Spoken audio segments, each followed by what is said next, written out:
Hey bosses, welcome back to The Modern Boss, where we get real about the boss experience. So, I'm Oksana, your co-host. And I am Bianca, and I'm excited about what we're talking about today because we're talking about the shift that every entrepreneur has to do when it comes from hustling to going to CEO, right? Because that transition, to be honest, is a real mindset shift. Yeah, it is, for sure. So we're going to be talking about not even so much what it takes to grow, but also what it takes to scale a business, like mentally, emotionally, financially, strategically, all the leads. All the leads. I was about to say, what else you got in there? That's so funny. But no, seriously, like it takes a lot to shift. And before we get into that, we're going to go into Talk Your Talk, which is our first segment where we catch up on the highs and lows of being a modern boss. Love it. So, what's your win? What's your low? What's your high? What's up? What's going on with you this week? So my win, actually I'm gonna start with the low because I like to end on a high note. So my low this week was I kind of had like a rough start to the week because I didn't really like feel as rested as I normally do over the weekend. So I kind of had to, pace myself through Tuesday, and then by Wednesday I was okay. But sometimes you need that. You gotta just pace yourself and just take it slow. Mm-hmm. I needed a slow business day, so I gave myself one. And that's why you became an entrepreneur, so you could take those days. Exactly. Yeah. So that was done. And then my win, just seeing that like some of my new approaches to marketing and sales are actually working, and that I got some conversions from it. Lovely. So that was awesome. Kudos, to me for that. I was really proud of myself for that. And it's just been slow but steady growth. That's awesome. That's awesome. Yeah. So what about you? What was your?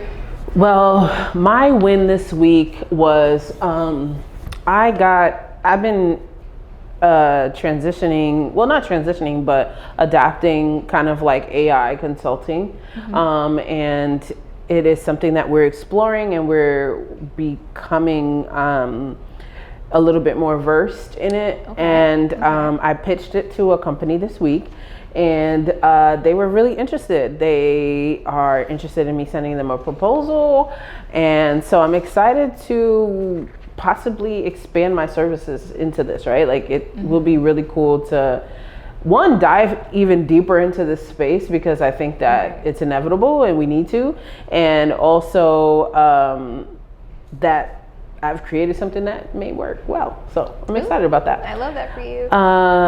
My low this week would be probably having to do with sleep also. Like I overslept and missed my alarm to go to the gym. So I've been going to the gym at 5 a.m. And my goal is to be going to the gym at 5 a.m. 3 times a week. Like that was my goal this week. And so I technically missed the goal because I overslept. And so that kind of bothered me. But I should be going tomorrow. And so, but it still was because last week I went twice. So this week I was like, okay, next week 3 times. So the fact that I missed the day that I would be able to go, I was like, come on, man. So, yeah. I get that. Yeah. But it's the part of growth, right? It is a part of growth. And it took me a while to get to become a 5 a.m.er. Yeah, I can imagine, because I'm not doing 5 a.m. Yeah. And also I've been able to do 5 a.m. and not take a nap. Like usually I'll come home and be like, ooh, let me get a little 1-2 hours and then pop up and then do whatever else for the day. But 2 times last week one time last week and this week I didn't go to sleep. I just kept going. Yeah. Which gave me more hours to the day. Yeah, I feel you. I mean, respect. And it is a process. It is a process, though. It's not that I can't wake up early, because I wake up at 5 a.m. anyway. Yeah. Like a lot of times I end up waking up at 5 a.m. for a while and end up getting doing brainstorming or whatever because I can't go back to sleep. But the problem is when I force myself to wake up at 5 a.m. knowing good and well that I will not be in bed before midnight. Yeah. And then I will not be able to get a nap during the day. Yeah. Like eventually that weakens your immune system. And that's kind of like what I ended up getting into. So I was like, with the way my life is set up and being a mom, it's just not ideal. Yeah. And also I get up at 3:45. Yeah, so. Like I have to be at the gym at 3. at 5. Yeah, see, so I have to be out the house at like 4:30. Respect. Respect. So yeah, it's different. It's a different. Listen. Yeah. That's why I said it's goals, because like it's not something that I'm fully like. It's not fully incorporated. So at any point, I might be like, listen, I'm not gonna do this. But yeah, Right. for right now, it's a goal that I'm setting. Yeah, I mean, I love that for you. That's great. Thank you. Yeah, I'm more of like an 8 a.m. I feel type you. of person. I feel you. I could do 8 a.m.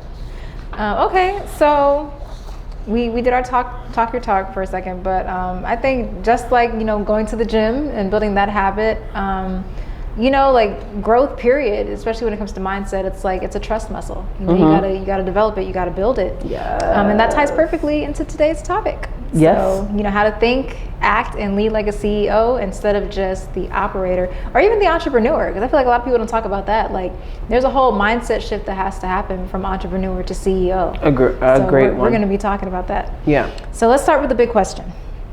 What does it actually mean to shift from entrepreneur to CEO? One of the biggest shifts, I think, when it comes to being an entrepreneur to a CEO is delegation. Yes. I think it is important that, one, an entrepreneur will take on everything for themselves, whereas a CEO will make sure that they're able to delegate and that they're able to have systems that work for them. Exactly. And that this is a model that will be able to be scaled, because that is the job of the CEO, is to grow the company. So Facts. yeah, so I think that's one of the biggest shifts. Yeah, so basically it's the difference between owning a job and actually running a business. Yes. That's the simplest way I could think to put it. And so when do you feel like that shift happened for you personally? Like, what moment made you say, okay, I can't keep operating like this?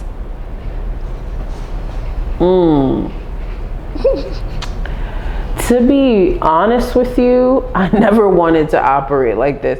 Like, I never wanted to be like a sole entrepreneur trying to fight it all myself. Like, I really learned how to delegate pretty quickly.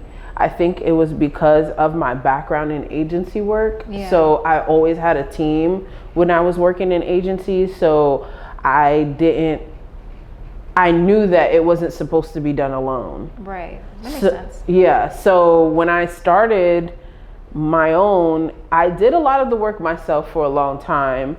But when I did do it myself, I only had one service. Like, I only was doing social media management. But now I do like emails and video and, and so once I expanded to different services to support different entrepreneurs, or different businesses, I knew that like the video needs a person, the email needs a person. Like, it can't just all be me.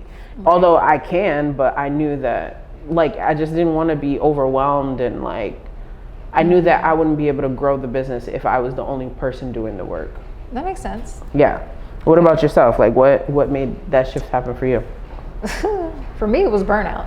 Burnout is what led to the current blueprint that I have.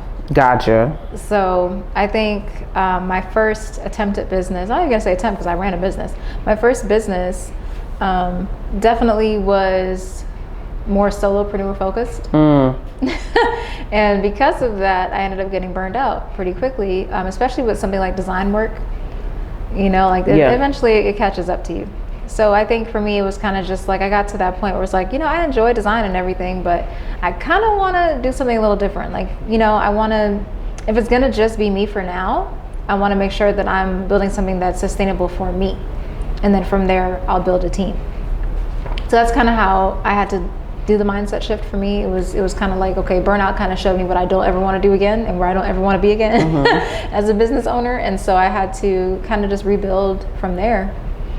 Do you feel like you had to make a shift from like hustle energy to leader energy? Oh, for sure. Yeah. For sure. Because like I said, when I first got started in business, I was freelancing. So it was just hustle. Like, I'm just trying to get money here where I can and money there. Like, it was just an extra way to bring in some income because, I was a new mom trying to figure out entrepreneurship, trying to do all this stuff. So yeah, I think that's how it started off for me. But then once I got more clear about exactly what I was building and where I wanted to go and who I wanted to be, then it was like, okay, this is bigger than me and this vision is going to require help. And that's how I knew I was on the right track, because if you're building something that's limited to just you, you're not dreaming big enough. You have to be thinking movement, legacy, long term, so once that shift happened for me, then it was definitely a lot easier to just be like, okay, well, I don't have to do everything, and the things that I choose to do myself, I'm going to do it in a way that's easy and sustainable for me. So yeah. So what about you? I think, in the beginning, like you say, when you start, you have to have a hustler's mentality. Yeah. You have to be grinding and like getting every coin that you can, because nobody know you yet, so you gotta put yourself you out gotta there. build a reputation. You gotta build a clientele. You gotta pay a bill. Like you have to like gain a proof of concept, right? Because you're saying like, yeah, I could be a graphic designer, I could be a social media manager, but like, can you? Like, are you good at this? You know what I mean? Like, so you have to like prove yourself in that sense, but also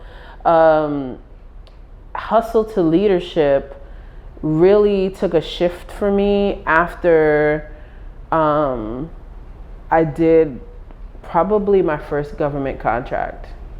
I see how that would be a huge mindset shift. I mean, tell us that story. When I saw the number on that paper, I was like, oh, I was thinking way too small. Like I was not, because to be honest, like in our industry, one thing can cost 5 different, like one item, like for instance, like let's say a logo. One logo could cost $50 or $5,000 or $20,000, right? And it could be, it is a logo. That's what I'm saying. Like, but it just depends on the value that you bring to this experience, and also the companies that you work for, and so, or you work with. And so I think that I wasn't thinking like, oh, I have to work with a company that's going to pay us $20,000 a month or $30,000 a month, or I wasn't even, they didn't even compute to me. So it opened your mind to other possibilities. Exactly. It opened my mind to like, hundreds is not the goal. Thousands plus is like our monthly revenue goal for our team. And that's really where leadership comes in, because you have to continue to seek those opportunities, and you have to continue to put yourself in the position where they see you fit enough to give you those opportunities. So that's when I think my biggest shift had to happen, because also I had to show up as a leader to my team, because I had to immediately build a team. And so that makes a lot of sense. Yeah.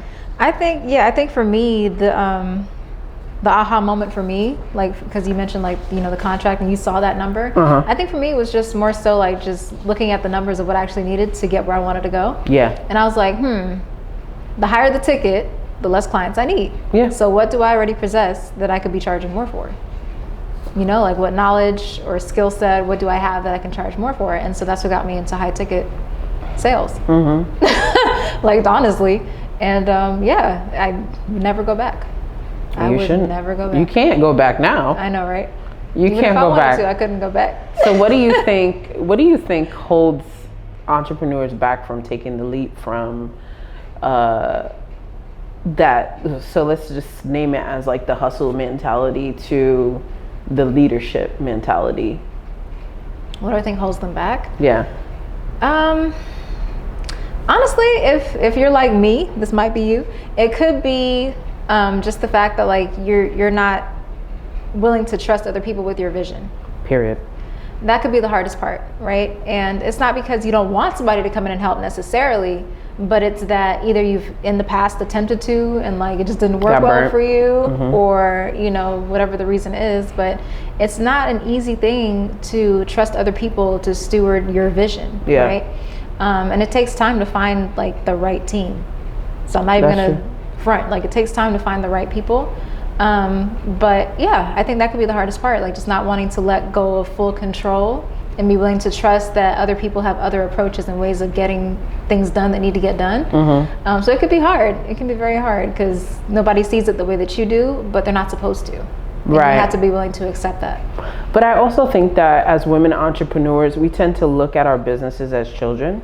Yeah, we do say like my baby. Like my baby, I can't let anybody else like. And I think that that's what hinders a lot of us, because it's not your child. Like it's just a business. I'm not trying to sound like that because I'm like the most emotional person. So like, but when it comes to business, there is no emotion.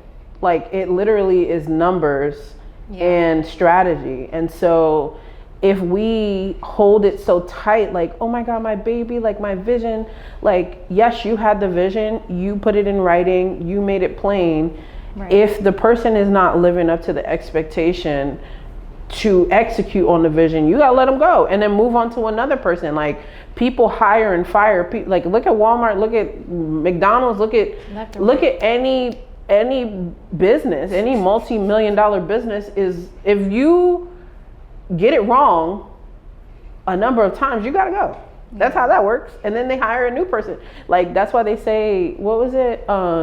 Don't kill yourself over your job, because they'll have your thing on LinkedIn before you are even buried. In a hot minute. So that's what I'm saying. So when you were saying like not trusting somebody with your vision, I think that's kind of like we hold it so sacred. Yeah.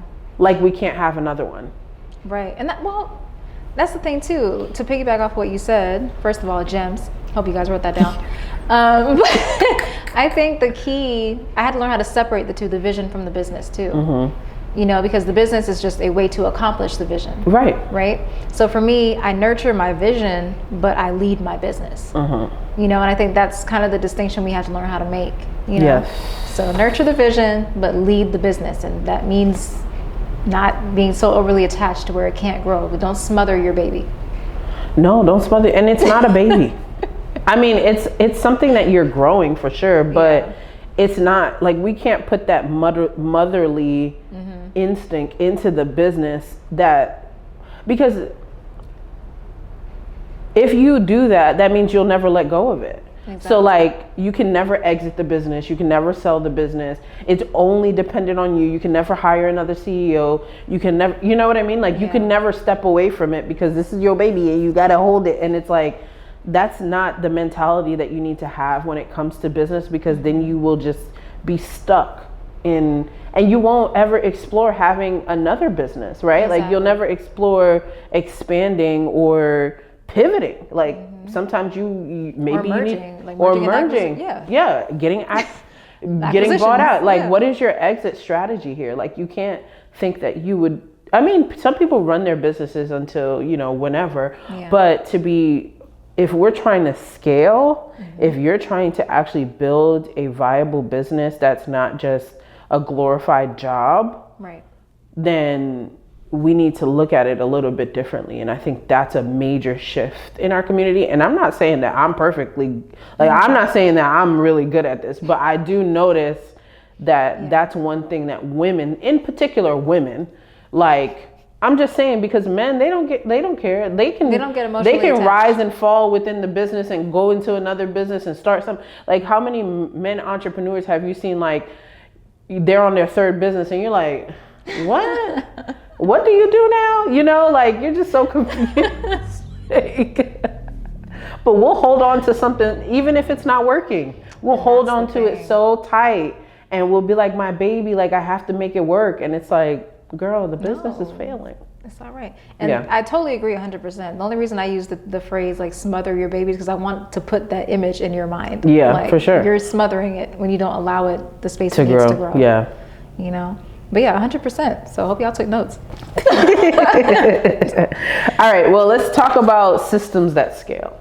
Okay. All right.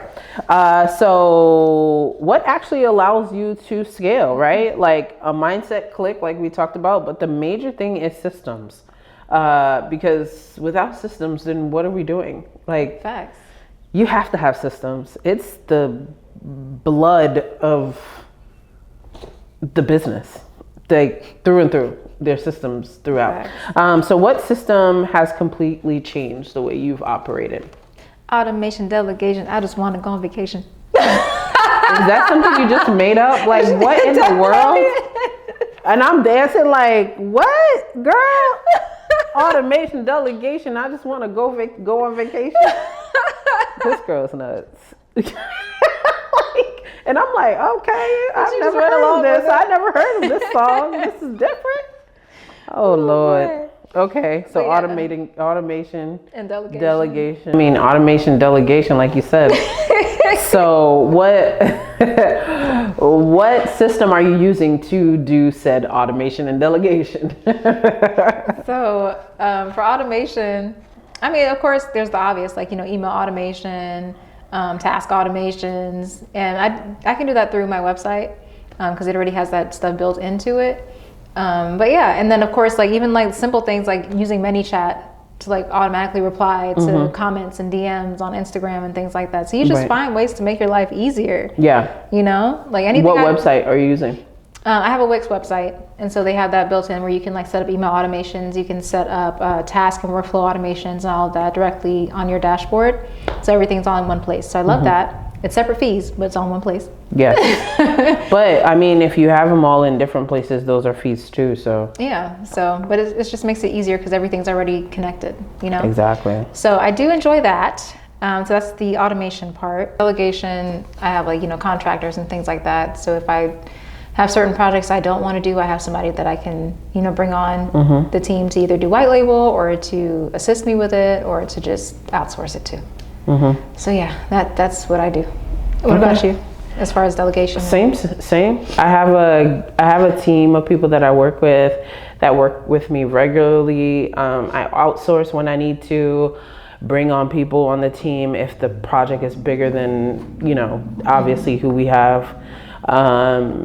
And yeah, we use different platforms to delegate, such as ClickUp. Google is probably our best friend. We do a lot of chatting on Google.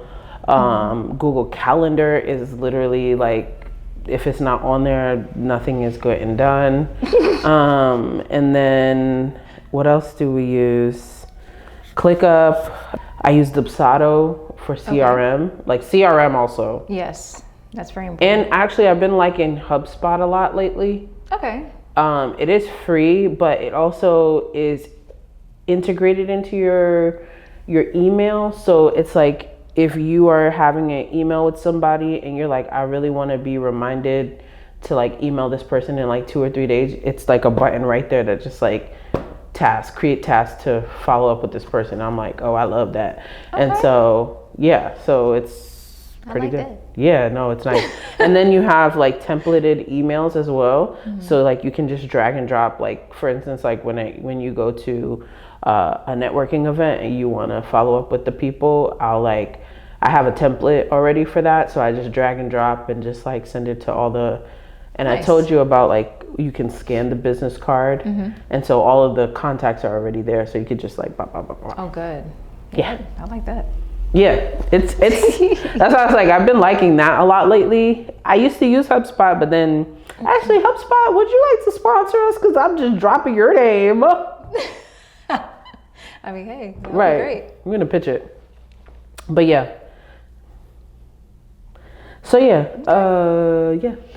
those are the. I mean, invoicing like QuickBooks. I mean, not invoicing, but like QuickBooks for like taxes. Right. And I think that's it that I can think of right now. If I think of more, I'll let you know. Okay. But, yeah. So here's a question that I'm sure a lot of women may want to know. Like, how do you know what to delegate first when everything feels essential? Because there are moments where it feels like everything needs to get done. But as a leader, how do you prioritize and delegate? I look at what needs to be accomplished first. So basically, most of our clients work on a certain deadline. Exactly. So client work is first. Client work or sales work is first, right? So if I have my operations manager working on sales, then that's her focus. Or if I have her working on like, communicating with a client or whatever the case may be. So little things like, they're not little things, they're big things, but like things that operate the business internally that you don't necessarily have to have your hand on, like communicating with a client. I don't need to talk to them. I know what they need, but she can go back and forth on like, what's your path, what's this, what's that, what's this, Right. And then even creating content. I mean, I don't need to create the content. I know that I can, but there are people who do it better than me, and I can't lie about that. And so I can delegate that whenever I need to. Yeah. And so the priority is based on the deadline. Okay. And then that's how I delegate and figure out how to assign it, and based on my capacity.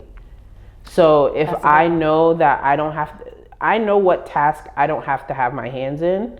So that's the first step, is establish a list of tasks that your business does that you don't have to actually do. So that could be emails, that could be calls, that can be follow-ups, that can be so many different things. And if you don't need to be the person to do it, then you can figure out how to delegate it either to a VA or a contractor or employee or something like that. I love that. Yeah, it's pretty much the same for me. Like I do everything based off of project deadlines. So the deadline kind of determines what's the priority as far as like client work goes. And then as far as like internal operations, for the most part, I like to do quick wins first, like the quick tasks that we can easily just get accomplished, because I feel like you get more done in a day that way. So you get the quick wins out the way, and then you just have the rest of the day to focus on the most important tasks. So that's one thing that's been pretty good for me so far. Okay. That's probably the only thing I would add. Another thing that I would add is that you do have to have a methodology to the way you do things, or a systematic way to what you do, so that if you do bring on a team member or a contractor, you have a way for them to implement what you've already been doing. Exactly. So you have to have that framework before you bring somebody on. Or if you do bring somebody on, then you have to develop the framework with them. So that's something to also consider, because there's a certain way that you want things done. And if you don't communicate that, then we go back into what we were saying earlier, like they're not doing the things that you want them to do, and they're not holding the vision or executing on the vision the way you want them to execute on it. And it's probably because you didn't communicate it well. That's true. So like standard operating procedures. We say that a lot, but it's so important. SOPs. Yes. So just so that they have something to follow. Yeah. And that's great advice. And I think that's literally how you build a business that doesn't depend on you to be there. And that's the real power move, Yeah. Like I always say, I don't want to have to be present to get paid. I don't. I would like an anonymous check. Facts. Yes. All right. So let's jump into our boss trend. Okay, I think we talked about systems. So this is like one of my favorite segments. Our boss trend. So according to 2025 Women in Business Report, 72% of women entrepreneurs say that mindset was a big factor in scaling their business. So not just marketing or funding, but mindset. Oh, definitely. Because I feel like that's the most important thing. Everything that you do comes or stems from your mindset, right? So if you don't have a mindset to scale, you're never going to scale. You have to scale internally before you scale externally. That's true. You do. Like you have to give yourself the capacity to do it before you even step out to do it. And so, yeah, that really says everything. I think strategy only works when you have the mindset that matches that level that you're trying to grow into. For sure. And I think that, what is a little bit difficult, because we're talking also about things that hinder us from like accomplishing these things. I think that what's hindering us a little bit is that the constant growth. Yeah. Like sometimes you get to a point and you're like, okay, like I've changed from Bianca who started this business. Now I'm this level of Bianca, Yeah. And like now that you're this level of Bianca, it's like, no, you're not done. Like here we grow again. You got to change it up again. Here we go again. Right? And so sometimes it's like we get to a level of comfortability and we also get a level of contentment that this level of growth has gotten us. I think, because I think we have to understand, like, every time you get to a new level, you're literally starting over. Literally. And So and you have to grieve this old person because you're not that person anymore. When I tell you I was not a morning person. Yeah. Now I'm going to the gym at 5 a.m. Who is this lady? She's like, I don't know this woman. I don't know this. There's a stranger. Oh my goodness. It feels that way sometimes though. It does. Like when you look at yourself and you look at the past, who you were in the past, but even you this year. Am I lying? Like this year in particular to who you were last year? Yeah. It was an evolution of you, right? Like even from when I first met you, like yeah. And there's still been more since then. So it's just constant growth. Jeez. But that's also like you have to be open to that. You have to be open to knowing that okay, you can't get comfortable here. You can't. But you're not supposed to. That's the whole point of growth, you know? So you get from 0 to 10, it's like, yeah, I got to 10. But now you're starting over. You got to get from 10 to 20. Right. Then you got to get from 20 to 30.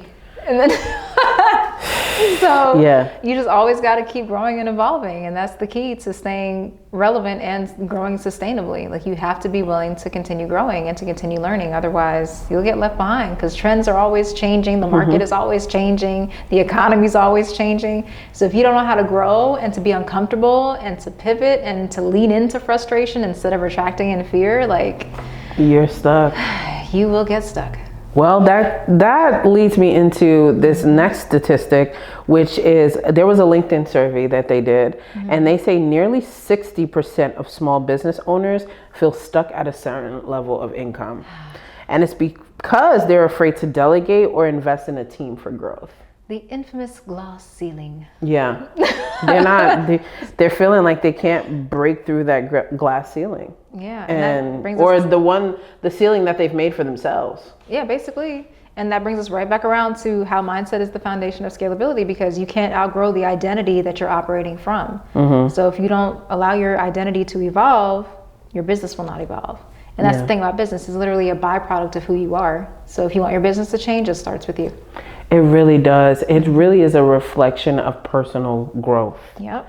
And I can tell when I'm not growing because the business is also just like, meh, stagnant. And not stagnant, but it just feels like it's not evolving.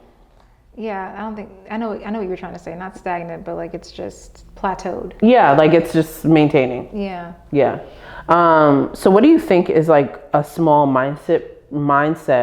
What do you think is a small mindset reframe that people can implement within like this week? Let's say we're like, okay, we're riled up. We heard Bianca and Oksana. Now, what do I need to do to put this into practice? Like, what is something that they reframe their mindset? So instead of asking yourself, how can I get this done myself, right? Start asking yourself, who can help me to make this happen faster, right? Just having that simple shift changes everything. Like trying to figure out, okay, well, instead of me trying to shoulder everything on my own, how can I make this a group effort? Who can I bring in? What can I do to make this process easier? Just those little things make all the difference. But I also think one of the mindset shifts is being okay or accepting that you are worth the investment. Okay. You see what I'm saying? Yeah. Because I think that sometimes we are scared to let go of a little bit of money because we think that it's not going to be worth the investment. We don't trust the ROI. That's a good point. But you have to also know that really not accepting all of the money to just go into your pocket, and delegating and investing into a team is also investing into yourself. Yes. And your future. Yeah. Period. Yeah, so that's a good point. So when you create these offers, whether it's a high ticket offer or like if you have an agency and you have these huge packages that you offer, like factoring in how much you're going to need to pay your team. So that way you don't feel like you're losing anything, but you've planned for it. Exactly. So it's already included in the price. That's something that I had to do recently, because like I said, I was trying to move away from design services. So the design services that I did have, I said, okay, let me CEO this real quick, and so I was like, okay, well, this is how much I need to make from it, and this is how much I would have to pay for somebody else to come do it. So let me just go ahead and position my packages now, so that way when I have people that want to pay me for these services, I have what I need to pay somebody else to do it, so I'm not always trapped in doing design work. And yeah, that's what I had to do. Yeah, I mean, that's the way you scale. Because if you don't make money and the person makes money, there's really no point. There's no point. And you have no money to invest in the business. Exactly. So, and I think that's also something to consider is your pricing. Like you said, you have to consider the cost of operating. Yeah, and that's the thing, because that's another thing. I'm glad you said that. Because as the entrepreneur mindset is like, okay, well, I just want to help people. Right, that's a part of it. Let's be real. That's a part of it. I just want to help people. So let me be affordable. Let me make this more available. Let me make. Oh, they're not gonna be able to spend that. Who told you what's in these people's pockets? They lying. they got it. What they value, and so your job is just to position it as what they need, right, and what they will value. But yeah, you have to get that mindset out of there and be like, okay, what is it going to take for me to successfully do this, to pay myself, to put money back into the business, and to pay whoever is going to be working on this, because it's not going to be me. Right. And to pay them fairly. Right. Because in this right, you have to be competitive. But yeah, I feel you can't be nickeling and diming. No, you cannot. You cannot. You have to be competitive in this market. So let's go ahead. I mean, but this mindset shift is like all throughout this episode. So let's go ahead and get real for a second. Okay. What's the biggest growing pain about stepping into the CEO role? Leadership. What you mean? That's true. Leadership, it's a lot of responsibility. Yeah, and I think, especially when you're used to doing everything yourself, you kind of get into like task mode, got to do, right? But now when you have a team, when you have to lead people, you actually have to care about the people, right? You have to lead the people. You have to take the time to teach and to train and to build and to make sure that you are instilling the vision, right? Make sure that you're building the culture. And so, that's the hardest part is the people, like having to actually lead people. So you have to switch your mindset from doing tasks to leading a team. Yes. It is really a big shift, because sometimes you think that the responsibility is still only on you, and you forget that you have a team of people that you can delegate to.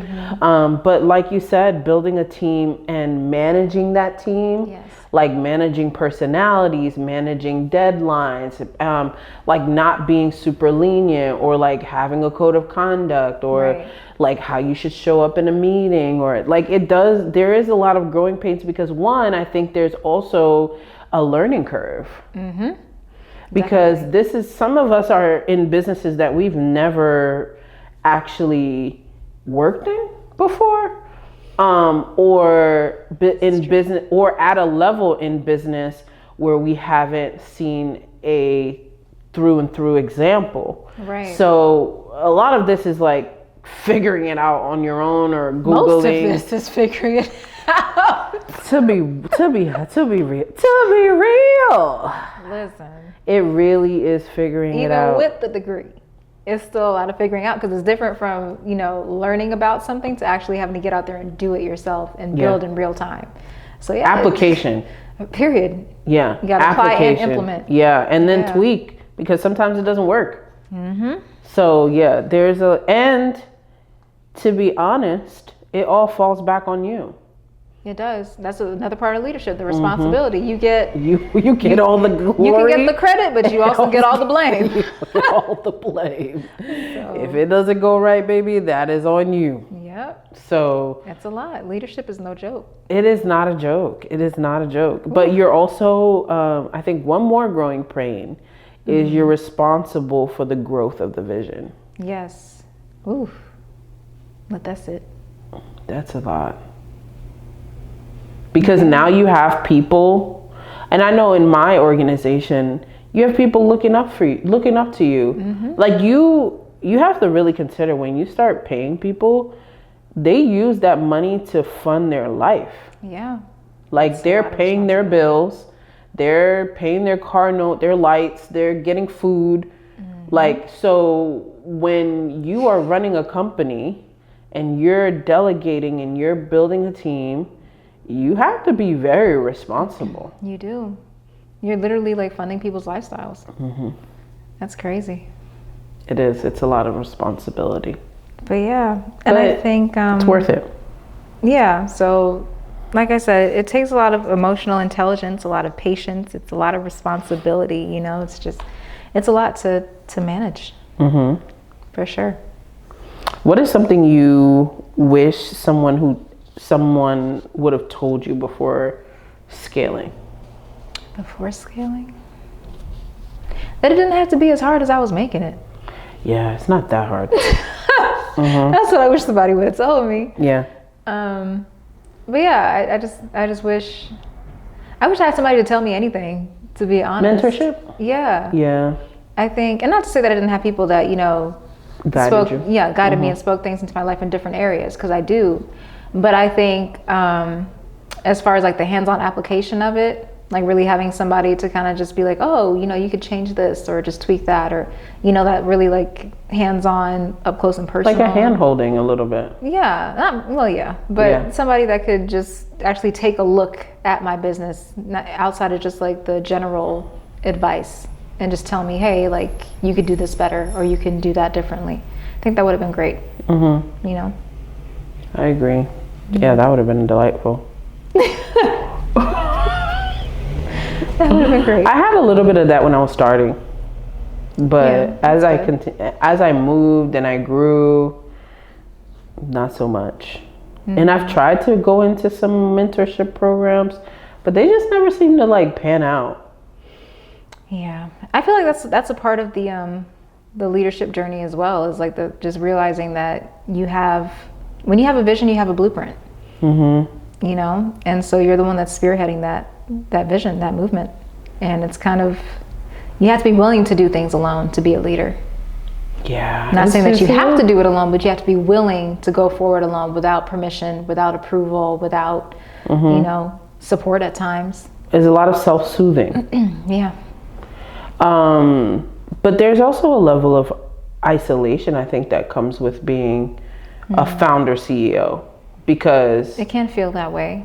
There's a level that you have to take. Like, it's not about whether or not you can have a team, but there's also some level of, like, I do it a lot. Not a lot, but I do it pretty often where I'm like, I'm just gonna be by myself. Like, I don't want anybody around me. I just want to go and like just be, you know. And sometimes that's just needed to refuel, to re-up and get more energy and more like open up your mind, open up your ears, reset. Yeah. So sometimes there's a level of isolation that you do need as well.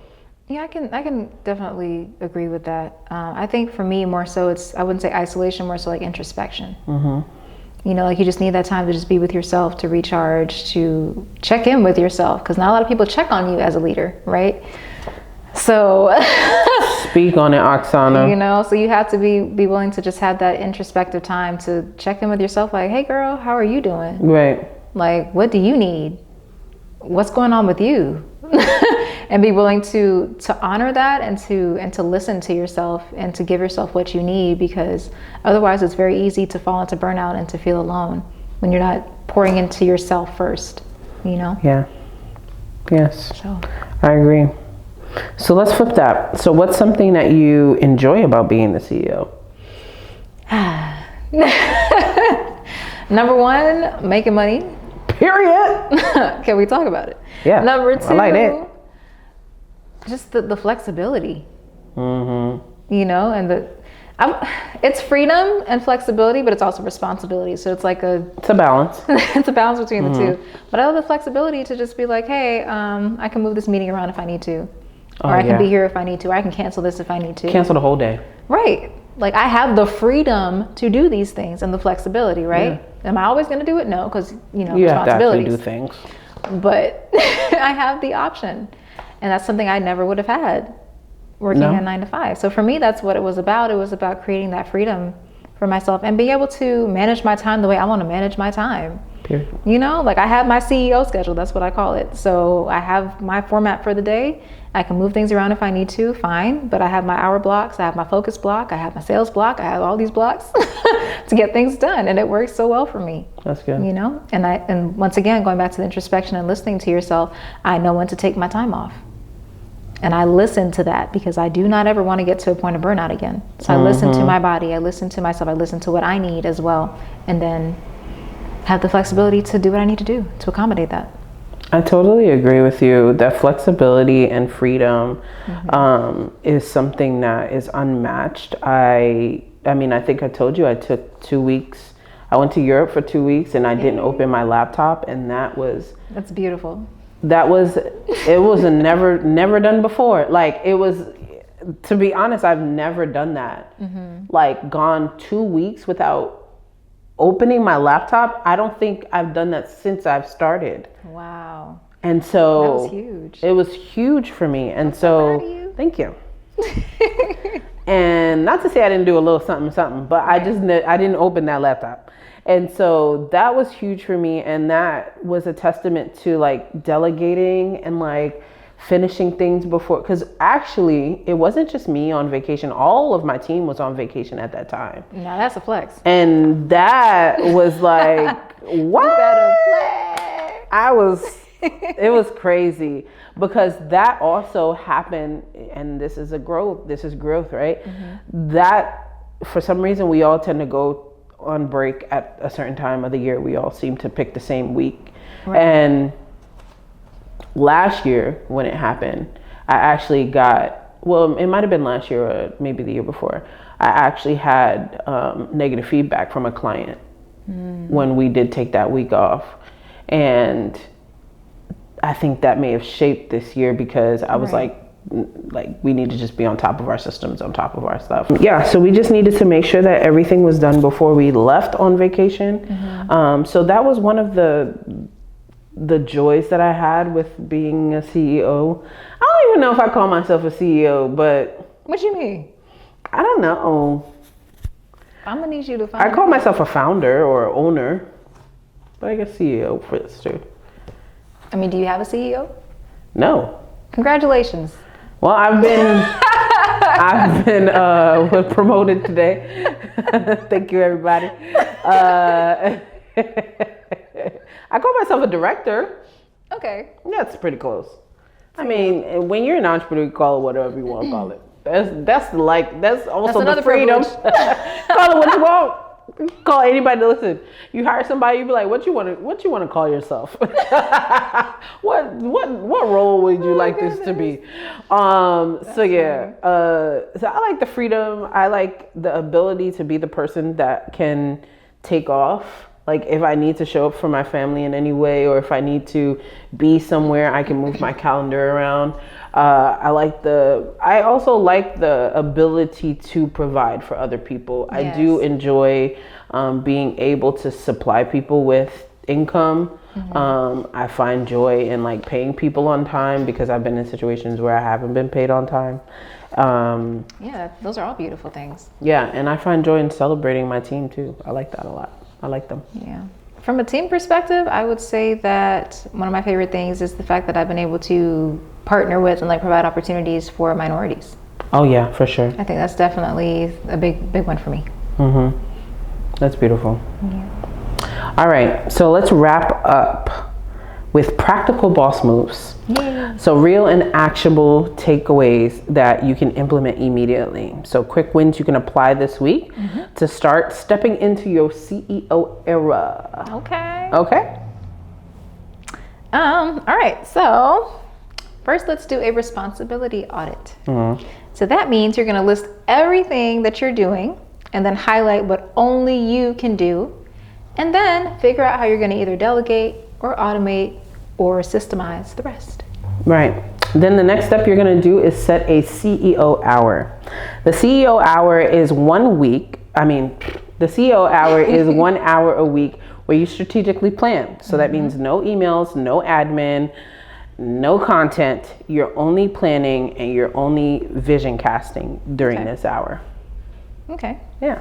I think that's Sundays for me. Yeah. Okay. Third will be updating your mindset. So replace I can't afford help with I can't afford to stay stuck. That's so true. Because scaling definitely requires investment. And like we said earlier, if you need to factor in those prices. Right. And if you need to seek funding, seek funding. That too. And then finally, you're going to celebrate your wins, because what is all of this without celebration? Right. So you want to celebrate every CEO move that you make. Every move counts, even if it's messy, even if it's incomplete, even if it's not the best that you've ever done in your life. Every step counts, because one step is just the right step in the right direction. So true. Yeah. But yeah, don't forget to celebrate yourself. Like, we got to, so check in with yourself, celebrate yourself, and just remember that you're not where you used to be. Even if you're not where you want to be yet, like, you're further today than you were yesterday. So celebrate that. Yeah. For Awesome. sure. Okay, so if this episode, I almost said epinode. If this episode resonated with you, please share it with another boss who is ready to level up and who could use this topic that we talked about today and the encouragement that we had today. Yes, exactly. But also remember that you cannot scale from survival mode, right? Yes. You have to change your mindset, reframe that mind, and really operate as a leader. It takes a little bit of a shift, but I believe that you guys can do it. Oh, facts, for sure. But yeah, this was a very powerful conversation, and we really got to see in real time like how growth starts in your mindset long before it shows up in your metrics, and how that just influences everything. Exactly. And I'm glad we got to speak about the insight of us, right, in our process, and how we got here, and what we like, what we don't like, and maybe some of the systems that we were able to use through the process. So if you like what you saw today, please like and subscribe to our page. Share this episode with another boss so they can get some boss takeaways from this episode. And don't forget to like, share, and subscribe. Yes. We're trying to get to 100 subscribers. So well, hopefully we're at 100 now. Yeah. So by this point, we're just trying to get as many subscribers as possible. Yeah. So subscribe. Okay. And from now, we thank you for tuning in, and we'll see you next week at The Modern Boss. Bye, ladies.